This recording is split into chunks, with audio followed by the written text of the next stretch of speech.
If ever there was an Easter Sunday we needed to hear good news, this is it. Our TV, radio and internet news has been so completely filled with fear, disease and death that we wonder, is anything else happening in the world at all? Well, of course there is. We're just not hearing all that much about it. Each day we are conditioned to finding out how many people have died. Then we maybe wonder, has anyone notable died or got the disease? And finally, perhaps we wonder, has anyone I know died? And that's only for those of us who are not already suffering or don't already know a friend or family member who has suffered or indeed has died. This coronavirus pandemic has brought the fear of death, indeed death itself, right to the forefront of our thinking. So where might we find hope in the midst of despair? Where is there light in the darkness? I'm writing and recording this sermon on Holy Saturday, that day between Good Friday and Easter Sunday. We don't really know what to do with in the life of the church. Some friends I've noticed have changed their profiles on Facebook simply to show blackness, or perhaps blackness with a little light, a little candle glowing in the darkness. We think of that first Saturday when Jesus' body was in the tomb, and there seemed to be no hope, no light, nothing, only darkness. On Sunday morning at dawn, we read that Mary Magdalene and the other Mary, probably Jesus' mother, went to look at the tomb. They weren't going for any other reason to see where he had been laid, to pay their respects. Luke tells us that they were going to anoint Jesus' body. They certainly weren't expecting what happened.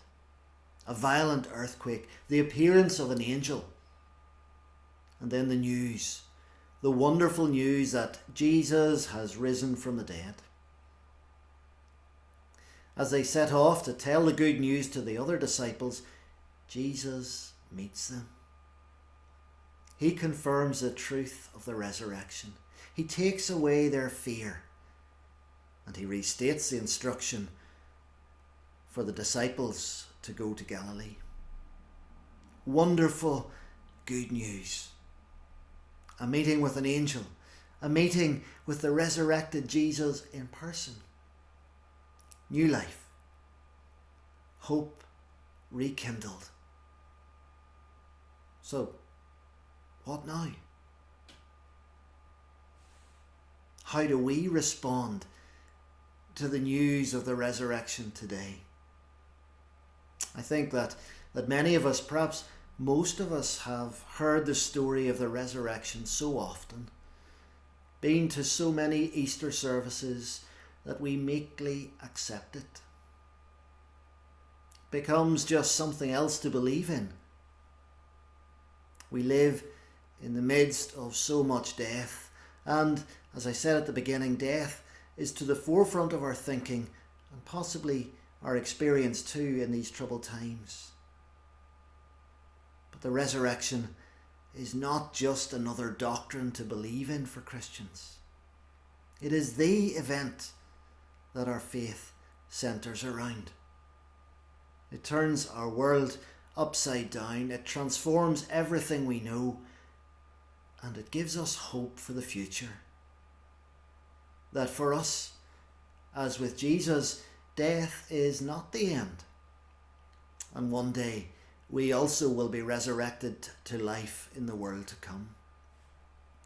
That is what we believe as Christians. As the Nicene Creed states, we look for the resurrection of the dead and the life of the world to come. And if we find resurrection hard to believe in, then we're in good company. The disciples struggled to believe on so many levels, not the least of which was the impact that, if true, the resurrection would have on everything. God created a new reality in the resurrection, a reality that meant death was no longer the end. Life in Christ is more powerful than death. And the disciples' Easter faith didn't come instantly. It was born out of disbelief, doubt, even skepticism. Sometimes we think that these things are the enemies of faith. But I want to say that no, they are not. They rather are an essential part of faith. Because they are the things that cause us to question, to examine the evidence for ourselves, and to come to a conclusion in faith that Jesus really did rise from the dead. And that fact changes everything for us and for the whole world. Easter Day was the greatest day in history. The day death was defeated forever. The day of our rescue. The day Jesus rose and left an empty tomb. So perhaps this Easter you will take time to really think about the resurrection for yourself. It's perplexing. It's surprising. It's something that we may struggle to believe. But think how amazing it is that God raised Jesus from the dead and overthrew the old order of things, making possible resurrection for us also. Death for us is no longer the end. We have hope that one day we will be raised to new life in Christ, and we can expect to see those we've loved and lost once more. Resurrection makes all this possible.